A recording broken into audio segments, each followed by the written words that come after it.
Welcome to the Body Science Podcast. As always, the information contained in this podcast is for the information purposes only and is not designed to diagnose or be prescriptive to treat, prevent, or manage any injury, disease, or other health-related condition.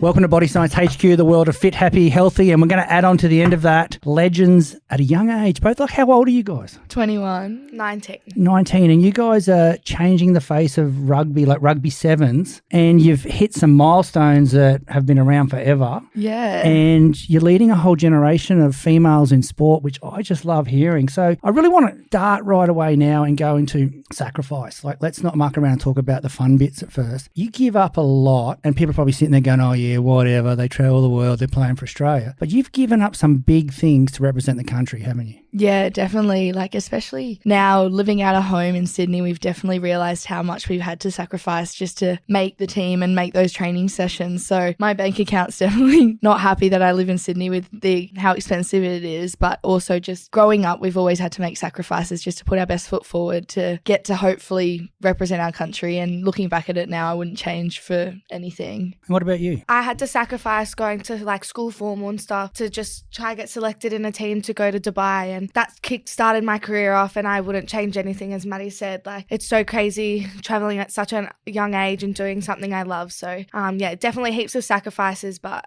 as I said, wouldn't change it. And so for a young human, female, wanting to play elite sport, what type of advice would you give them for those early years? I think especially during school, you see people grow up and they're going to parties and they're having fun, and on weekends or after school, they get to go hang out at the shops. And I think as a young girl, especially, we looked at that and we were a bit left out. We felt like a bit of an outcast, just being on the outside, looking at all these people having fun. But I think just stay at it and stay positive. And if you love something and you can turn a career into it, you get to eventually do what you love as work. And that's what we look at now. We do a 9-to-5 job playing footy, and we get to travel the world and see some pretty cool places. So my little self would be looking at me and being so proud, and forget about every time we got left out or like didn't go to a party because we had something better on, like training, and now we get to party traveling the world. Yeah, nice. There's been some fun ones on your Insta too, just quietly. Yeah, no, you guys may have given a little bit up early, but you definitely catch up in the off season. Oh no, 100%. Definitely. I feel like I've put some kilos on too this off season. Well, let's hit that. You brought it up. You guys cop a lot of flack as females in sport, don't you? And some of it's just plain disgusting. People hiding behind keyboards. It's nasty. Yeah, it is. Yeah, I think these days people think you have to be a certain body type, certain look, like, to play sport, but everyone's different. We say bring your role to the team, and I think everyone in our team's no one's the same at anything. So yeah, these days I feel like you have to be confident in your own body and just forget about all the people that hide behind the keyboards. Why do you engage with these people? Do you just ignore them? Do you care what they say? Like, you're young athletes and you're young humans. Like, it's tough. Yeah, I guess as a young athlete, like in this environment, like you obviously do have a little bit of sense of hurt when you read comments like that. Like people obviously thinking like that they have nothing better to say. But then when you look at the bigger scheme, we don't engage in comments like that, because if you're hiding behind a kitty cat 808 username and you're going to come and comment about what I'm doing and how I'm representing my country, I feel like you've got bigger problems than picking on people that are trying to make a move in this sport and like trying to progress women's sport. Yeah, that's awesome. Well said. And you're doing a fair bit in that bullying space too, aren't you, you two? Yeah, we've teamed up with Dollys Dream, and something that's close to my heart, but Maddi's as well. Growing up, it wasn't easy. As Maddi said, feel like we were on the outskirt, and then girls used to put us down. So girls and boys? Yeah. To embrace that and spread awareness about that and like speak up no matter what. So what is Dollys Dream? What is it? A charity? Yeah, it's like an organisation. There was this little girl named Dolly who unfortunately took her own life due to the effects of bullying online and in person. And this charity works behind raising awareness and creating a safe space for people to open up and talk about it. So I guess Teagan was pretty fortunate she had me, and we have such a tight-knit family, so she could come to us when something like that happened. But not everyone has that safe space or feels like they have that safe space. So especially us traveling the world like internationally and being so successful and like living our happy lives now, it obviously wasn't like that. So just to show everyone that our story from the beginning is we did experience bullying and we have gone through all those hardships, and like we're 21 and 19 traveling the world like playing footy, and we like literally are probably the happiest we've ever been. But to show people that you can get through that and you can break through that sad, like depressing time. So let's talk about body shapes. Mhm. What is the directive from Rugby Sevens for you guys with you? Like they want you put weight on, keep weight off. They want you build some lean muscle. Like what type of directives are you? I mean, you're playing sport for a team. You're not bodybuilding and or doing a transformation. You know what I mean? Like there's two very different things here. So what type of, for the people out there listening, what type of things, without throwing people's names and stuff in there, what type of directives are you getting as an athlete? I think it's pretty exciting, like especially the team we're in, it's all very individualized. So what I need to do to my body to help it perform at the top levels different to what Teagues needs to do. So like individually for me, I'm around the 80 kilo mark is when I'm the strongest, powerfulest and can run the fittest. So like it's just maintaining a little bit of that body weight and like whilst I'm gymming. Whereas Teagues, on the other hand, what works for me is when I'm not too heavy but heavy enough to make an impact when I come to up against like someone like a Lonamar or something on the World Series. So my weight is about 70 kilos that I like to play at and be able to run, as it's a really hard running game, and to be able to move my body like. Because when we talk about the game, 7-minute halves, 7 people on a full field. Yeah. What type of stats you got on yourselves during game day? You wear GPSs, obviously. Yeah, we do. We should know this. This is really bad. Do you know it? What stats, like high speed and stuff? Yeah, like kilometres. How much we run. Yeah, like, it's good to see you guys are right into your data. Yeah, no, Tom Carter's definitely drilled it into us. I Yes, could tell you Tom, how no, fast Tom, I okay, run, Tom. but I couldn't tell you how. And you are a bit of a much. weapon in that space too, aren't you? Yeah, no, it's pretty cool. And like I think like what Tom's done, and he's really helped excel and utilize my speed. And I think our game plan really suits the way I play too. So this season really helps me come out of my shell a little bit, which is pretty exciting. So, T, what's it like making Maddi look good all the time? Like, is that tough? Tough. She's done it since we were born. What are you talking about? Nah, she does the job. Like, she still has to work to get around the other players. So I think it's pretty lucky that I'm the one that gets to give her the ball most of the time to let her score a try. Like when she beat the record, I gave her that ball for her to cool score. is And that? it was was pretty so cool surreal. feeling. Like at the Com Games, I gave her the ball to get the winning try to lock us in for the gold medal. So that was pretty special, I guess. That's cool. I think it's cool having her on the inside too, because sometimes I can see she just gets red in her eyes and lines up the person. I'm like, okay, you can bump them off, but make sure the ball gets to me. Like as much as you like want to go through, just pop it off. And speaking of ball sports, what made you transition to like contact sports? Like, and you've got a career outside of sevens. Yeah. What made you go down that path? I don't know. We played touch at school, and then obviously very good. touch. Maddi used to be a little skinny, couldn't catch a ball. Still can't sometimes. Wasn't body yet, but we played touch at school. Then obviously went to AFL, and I think AFL, the contact, I just loved it. And then went for a day off school at Rugby Sevens, and I guess when I stepped out onto that field, it was just like I could just be myself, and just I don't know, I love contact. So when I did contact against the other girls, it just made me so happy. And You could see her eyes when she says I know, that. lights up. But it's like funny because how Teague started to how I started. I started on the bench and telling the coach that if he wants me on the field, I have to watch and make sure that Teagan like holds her own, and if she doesn't get hurt, then you can sub me on. And he used to go, not how team sport works. Like you're either on and you're off. And I was like, well, if you want me on, I got to start off. And I used to wear a headgear, and then one day Maddi wanted to play. Mum came on the field and ripped the headgear off my head and then put it on my Maddi's. head. Stop it. Yeah, so that so- she could play. So Teague started before me because she was a little pit bull, so she was could take hold the her biggest own. girls up on the team. Mum, probably for the better, let me watch from the side for a little bit, and then She took the headgear off you and put it on you. That's Yeah. the best line ever. Hi, I'm Tom Green, Olympic champ from Tokyo, and if you want the best tasting protein bars on the market, you should try the new Body Science Mousse range. Greg, you better be testing these. Mate, they're getting drug tested. Got you covered. So why rugby and why rugby 7?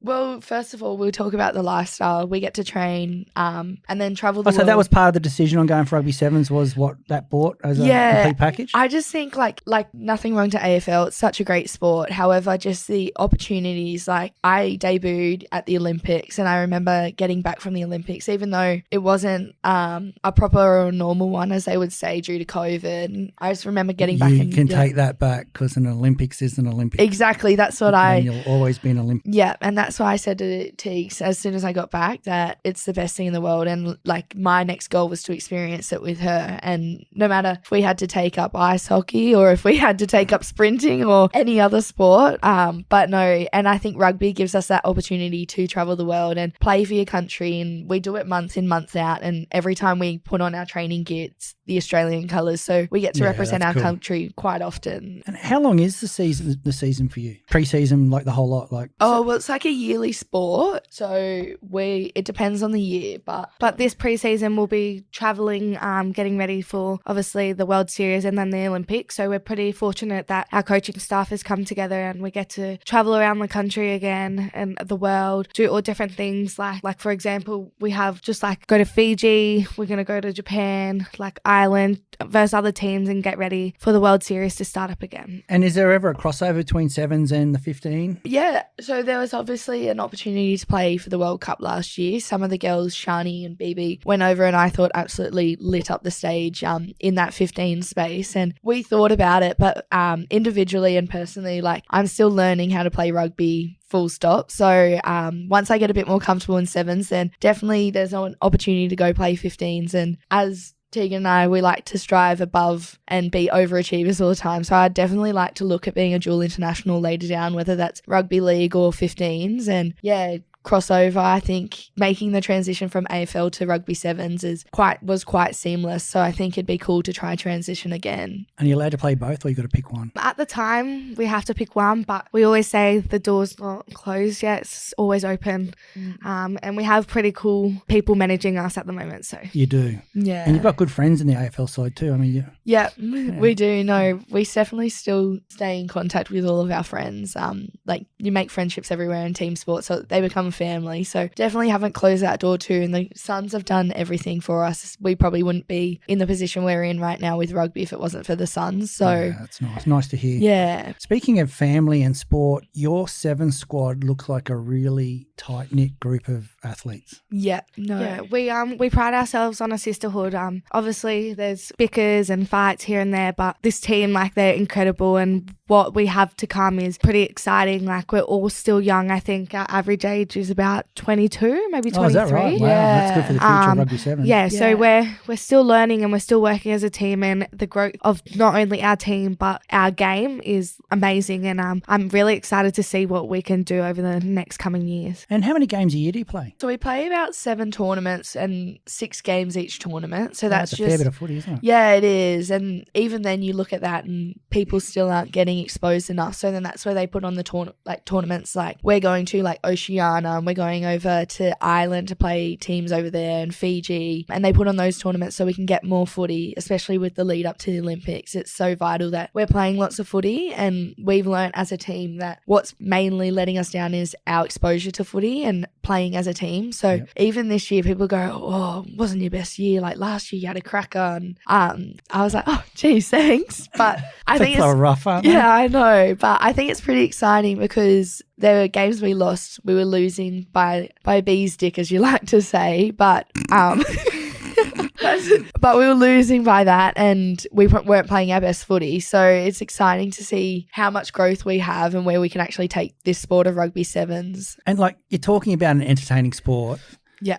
When I was stalking you guys on Insta a while ago, I noticed that you jumped on the other side of the fence and went and experienced one of the events. Yeah.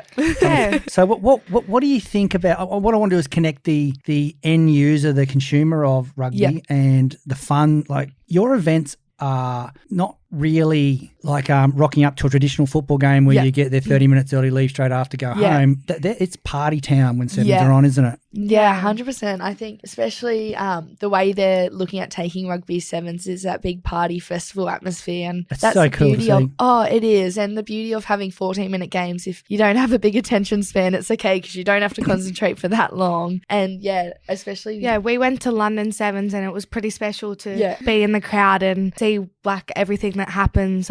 We were pretty late most of the days because we didn't realise how short the days were with just the men. But it was pretty special to see all the teams. Like, you could actually see them warming up, and then when they take the field and actually watch a game from the stand instead of just being on the sideline. And do you reflect on that when you I mean, obviously when you hit the pitch, you're all about winning. Yeah. But do you reflect on what you're bringing to people when you get on the field? Like, you know, 100%. My coaches call me an entertainer all the time just because we'll walk out to warm up and everyone's got their heads in the game zoned on, and I'll be like waving at people in the crowd, and I'll be Maddie would be waving to everyone. I'll be dancing. Yeah, we literally will just be like egging the crowd on, and I think that's like what makes us so successful, because we use that to really get behind us, and we sell out a lot of crowds. And you do, don't you? Yeah, the atmosphere there, especially London Sevens, being a spectator and just having that atmosphere, it's amazing to see like how much people get around rugby sevens. And being an international sport too, like it's pretty cool to see like every different culture, like even like Dubai has a sellout crowd, and it's so cool. And then you get to Sydney Sevens and we're all alcoholics in Australia, so we know how to put on a party, that's for sure. And it's pretty cool to be able to bring people to our home and show people why Australia is the best country and voted.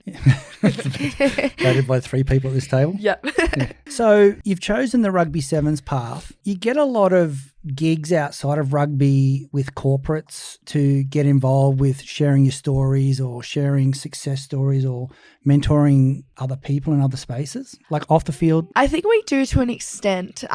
It's just the thing that lets us down is because we are an international sport, we're playing at all hours of the morning. So it's really hard to boost rugby sevens, because you're not going to get your 7-year-old kid up to watch a 3:00 game. Whereas I find with rugby league, a lot of the girls are household names, and that's exciting to see where That's women's awesome, sevens is. I mean, where women's rugby is coming along. And I think the reason we aren't household names as much is because we unfortunately don't play at those primetime shows Television times. time, Yeah. And I think so it's hard to really try boost it within Australia. Yes, internationally, it's pretty cool. We were in Italy and we were walking down the street and they're like, "Oh, you the Levi sisters." And That's cool. I was like, to be like known, like especially Italy, not a non-probably rugby town. Ooh, might be a few Italians that disagree with you. Yeah, well, in Well, Positano, maybe not. But yeah, no, so it's pretty cool like that. But it'd be really good to grow the space of sevens, and how, like, I think we're a pretty skillful team that a young kid can look up to, and easy to transition into rugby league and rugby 15. So yeah, hopefully grow the name a bit, and then corporates and the sponsorships will take care of themselves. Yeah, nice. How many countries play sevens? You'd be surprised. There's actually quite a lot. We only have 12 on the circuit just because with the long hours and fitting in. But you get countries like Madagascar. When we played them, it was pretty inspirational. They couldn't even afford, like they didn't even have enough food for 3 meals a day, and they It's pretty special to give them our alternate game kit, so like We got something to play and train in. Yeah, it was, and they had tears in their eyes, and it was just how much it meant pretty to them. amazing to see how much it meant to them. Like, it was like an honor to give it to them. I love it. One of the things I love about women's sport, and I mean, we're massive fans of it here, so it's nothing new for us here, but I love the fact that you're not trying to mimic male sport. Yeah. You know, like before, I hate saying, I shouldn't say, you know. But before, like, I know a lot of guys who play sport, there's a real focus. And like you talked about coming and entertaining and laughing and having fun, and just watching the short reels, the girls dancing and laughing, but putting it in, like playing great footy or great sport. Yeah. I just love what women's sport brings to sport. I think sport will grow over the next 20 years from what you've bought from an elite level. Yeah, 100%. And I think you look at our warm-ups pre-games, and I'm pretty sure every other women's team can vouch for us that we are the most tone-deaf Australian team ever. We sing like we put on a bit of Kelly Clarkson or an Let's hear it. Australian song. or we play some Let's go. games. Oh no, We know. Yeah, sorry, a bit sick. No. But no, we literally just belt at the top of our lungs. We don't care who hears, because it gets us pumped up and it gets us around each other. And we have dance battles before we go out and play. And it's cool to see how much fun we can have. And when we have fun, that's when we play our best footy. Yeah. But on the flip side, you also get those people that are negative towards it. And they're like, oh, no wonder why they're losing when they're warming up like that. And Yeah, okay. it is like, They're the keyboard experts. Yeah, It's pretty sad to see that, like, obviously we were in the change room playing some fun games or like dancing and singing, and people were like, oh, that's why you lost to New Zealand, because you're too worried about dancing. How about New Zealand was just a better team on the day? Yeah, I know. I was like, if that was the case, you've got some talent in that pool over there too, haven't you? Yeah, I know. And it's pretty cool to see, like, obviously they're our closest competitors, so they're going to be our closest enemies, but representing Oceania as a whole, us, New Zealand, Fiji, we're probably up there in the top 5 rugby teams in the world at the moment. So just to see how we can all, like, represent, like, a whole Oceania, which is pretty exciting. Nice. And what about the future? Like, football's finished. Are you coaches? Are you mentors? Are you going to go work somewhere? What are you thinking? I think I'd love to coach or do some commentary on the sideline or something like that. Yeah. I'd hate her to be my coach. Would you? Why's that? She lift heavier than you? Yeah, she's a hard ass too. Looks like she goes hard at training. Yeah, she does. And that's what got her to where she is, I guess. Yeah. Yeah, I feel like Maddi's going to be a voice for radio or commentating or anything like that. To work in that space, like journalism or like commentating. I think as well, like hopefully making a big enough name to live off it. So to go around and coach people like internationally and to go to corporate events and travel. I think going to Europe and going to all these cool places, I don't want to stop traveling when I'm older. So it'd be cool to be able to coincide rugby with a little bit of travel and go. We've been teaching these kids over in South Africa how to play rugby, and every time we go there, you can't wipe the smile off my face. Just cool. Like these kids are having street wars in the middle of and like can't get out and gang fights, but then when they come here, they forget about everything and just play rugby, which is pretty like inspirational. And they're pretty talented kids over there. Like they're so amazing. The footwork that they have and what they're going through over there, but when they come and train with us or like when we're coaching them, it's crazy how like they just forget about everything and just look like they're having the best time of their life. That's awesome. Is that girls and boys or? Yeah, girls and boys. We mainly look after the girls at the moment. Yep. Just obviously because over in South Africa they have a bit of a pathway for boys, but the girls. And then our team sponsored them as well. Both the male and the girls. That's awesome. Yeah, so it's pretty cool just to see now they've got like a rugby comp up and running and they can pay refs and they can pay for field spaces. So little things you don't even think about when you're here, isn't it? Yeah, exactly. Yeah. We're so fortunate. And they came as an excursion to watch our games, and we named one of our moves, it's called Hoya, because they used to sing a song to us and we used to dance with them. So in the crowd they were singing it, and every we came time over and gave them the biggest hug. And as we say, whenever we meet someone, they become family and a part of our team. So it's pretty special to say that they're a part of our team now, and like they're a big inspiration for us to like inspire them, not only them but us as well. Yeah, that's unreal, that mutual side of things. Yeah, 100%. Speaking of being inspired, your manager Matt Rogers was not bad in the boots himself. Yeah, no, definitely not.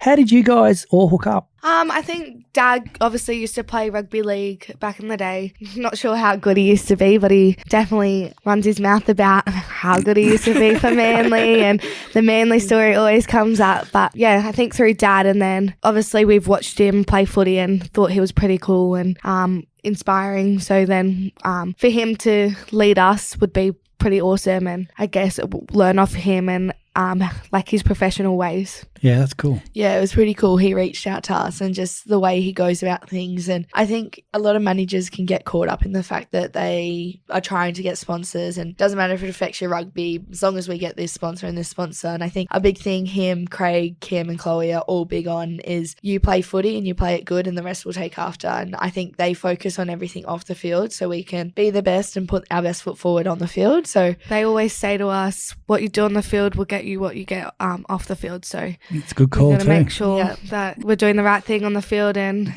doing what we need to, so that everything off the field works better. Yeah, I remember when I was talking to him in the early days of you joining the family with us, and he was talking about your sacrifice and your focus, how that's a reward you've got now.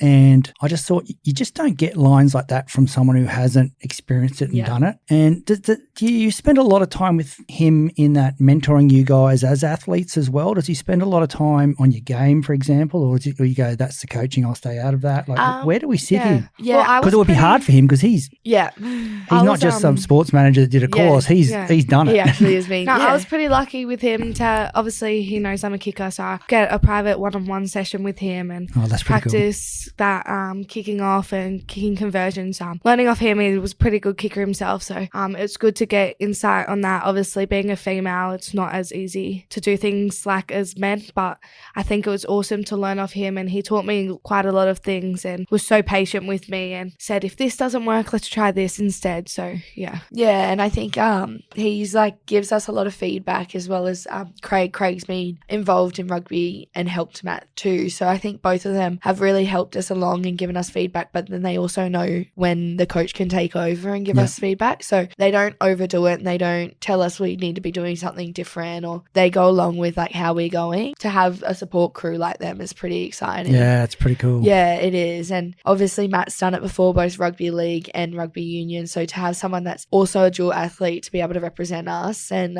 help us with our transition, I think that was a massive push in between AFL and rugby. He definitely helped ease the stress between those two codes. Yeah, that's good. That's really good. I've loved chatting with you too. Is there something that you want to leave with younger people right now? Because I just think you look at a lot of people around you and we're old. Yeah. You know what I mean? We've been there, we've done that. But you guys are changing the world. You've got women's sport packing out stadiums. I mean, that's just epic. Have you got anything for those kids out there, male or female, whatever? I think obviously having this little bit of break, what we needed, obviously at training before this break, we were both like pretty exhausted and Yeah, your stuff. lives are pretty full on. Yeah. But then having this break, you realise how much you actually love the sport. And I always say, you don't just do it for the money. You got to do it because you love it, because it's your job. So you've got to do something you love. Otherwise, don't do it at all. So I fell in love with it and I still love it. And I think this little break has shown me how much like I love being physical at training and like athletic and everything like that. So I think just keep doing something that you love. Don't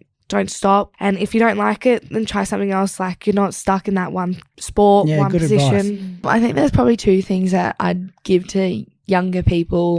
The first one is definitely don't sell yourself to one sport. I think Teagan and I are the athletes we are right now because we dabbled in everything when we were younger. That's good advice. Yeah, so we played soccer, we played touch, we did dancing, which, believe it or not, helps with our core work. Cheerleading, yep. So I think just having the ability to pick up a little bit from everything. So my restarts, I probably wouldn't be as good in rugby sevens if it wasn't for AFL and being light on my feet from dancing. So definitely don't sell yourself to one sport, especially while you're young. Play it all because it all works hand in hand. That's good advice for the mums and dads out there too, just quietly. Yeah, no, it definitely is. Poor mum and dad, mum would take us to dancing and then touch practice.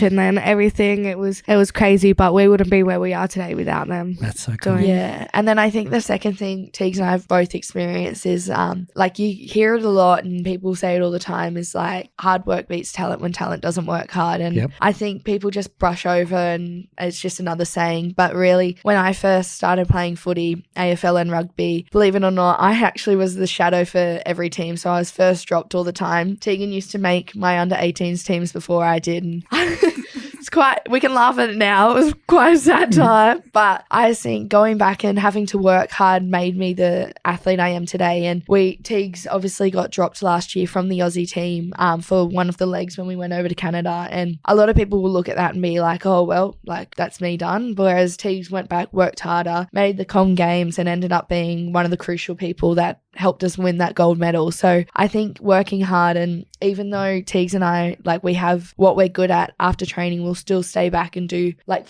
even if it's 5 passes on each side, or we'll still do stuff that we're not good at because you're never going to be the best and you're always going to keep chasing to be a better version of yourself. So I think even if you think you're at the top, you're not. You've still got so much more to learn from. And like even your strengths, they become better and they become stronger if you work on them, and your weaknesses just got to keep chasing. Yeah, nice. So yeah, that's what we've learnt so far. That's pretty awesome. The last thing I'm just going to do is a blatant product. Yeah. What's your favourite product? At the moment, I'm loving that new beauty collagen. Yeah, it's a good product actually. Yeah. Can you tell I look younger? You do. That and the headgear combo has done wonders I for know. you. I feel like I should bring the headgear back. I like the BCAA. Yeah. I think I get affected by it. Like my face goes so The itchy Peter Allen, and yeah. everything. Maddie doesn't get affected at all. We tested it the other day and No, nothing. But I reckon it helps me get hyped up for training and just gives me that little edge. Yeah, we took it this morning before gym too. Like, and it's perfect. I think especially teaming up with you guys, it's so cool to actually see like what products will help us with our recovery. And even though we don't feel it now, it's about the longevity within the of sport. exactly. Yep. And I think that's been something now we've been looking more into about why this helps and like when it's going to help like later down in the track. So especially like taking collagen and your little trick about helping if you have a soft tissue injury, it helps. Like knowing what you're putting in your body as well, like knowing it's safe, obviously with drug testing and everything like that. So we're so happy that we've teamed up with you guys. We love it. Can't tell you. It's a very mutual thing. Speaking of drug testing, like you've got a lot of people wouldn't even, you've got to tell people who you are all the time, don't you? Yeah. Oh, well, we actually forgot about that until our coach was like, so have you put in and told everyone you're doing Europe? And I was like, oh, I thought that's what you guys do. Yeah, but they haven't come to our place yet, but apparently they come and knock on your doors at like, your house and things like that. They must know what Teagan looks like in the morning. Too scared to wake her up out of bed. Classic.